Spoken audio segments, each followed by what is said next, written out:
When you think of the most expensive item in Skyrim, I'm sure you'll rack your brain for ideas. Most people familiar with the game will default to Sapphire's exquisite gem, which is 5,000 gold in value and according to the game's wiki, the most valuable miscellaneous item in the game.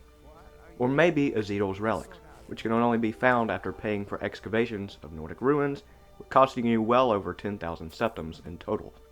There's also some random enchanted Daedric items or enchanted rings that are quite pricey.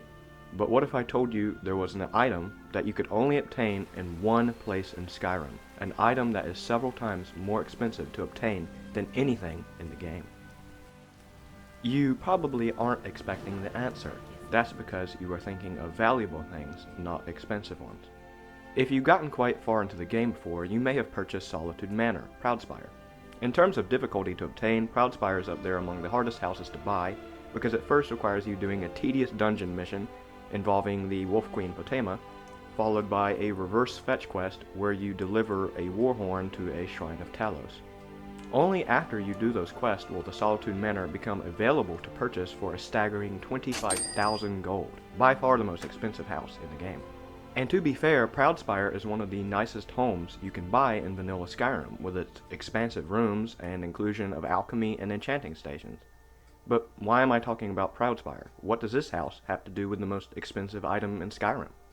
Well, you see, if you've purchased all the necessary room add-ons for Proudspire, the inquisitive among you might have noticed a tiny, easily missed item in the children's bedroom. On the wall closest to the door sits a map of Skyrim on display. It appears ordinary at first, like every other map in the game. Except pinned right under the banner of Solitude, one can find this. A flag. It's a rather mundane object, just one of many miscellaneous objects in Skyrim that you might throw in your basement and forget about. But let's not be so quick to dismiss this tiny little flag. There's actually a couple interesting things to mention about it. For one, it has no havoc physics, much like the infamous paintbrush in Oblivion. If you were to drop the flag, it simply floats in midair and cannot be knocked over or moved, and you can stand on it. But the most interesting of all things about the flag is that it is unique. Proudspire Manor is the only place in Skyrim where this object can be acquired. There are no other ways to get the flag without console commands. So although it has no value in and of itself, keep in mind that in order to get the flag, it first requires you to spend 25,000 gold on Proudspire Manor. Not only that, but you need to spend another 3,000 to unlock the children's bedroom for the map to even appear. This means the flag technically cost a whopping 28,000 gold to acquire, quite a bit more than you'd pay to acquire a full set of Azurite's relics, and nearly 6 times that in value of Sapphire's exquisite gem. And yes, while it's a shame you can't turn around and sell the flag for thousands of gold because of its pesky 0 value amount, it remains a fact that you must spend a fortune to get it, making it quite possibly the most ridiculous waste of money in the entire game. The flag is a pointless item. And that's why I titled this video the most expensive item in Skyrim, not the most valuable.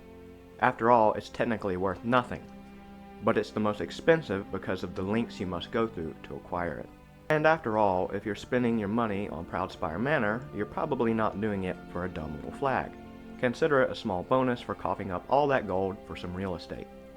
You can pat yourself on the back and give yourself a medal for getting, well, the dumbest item in Skyrim.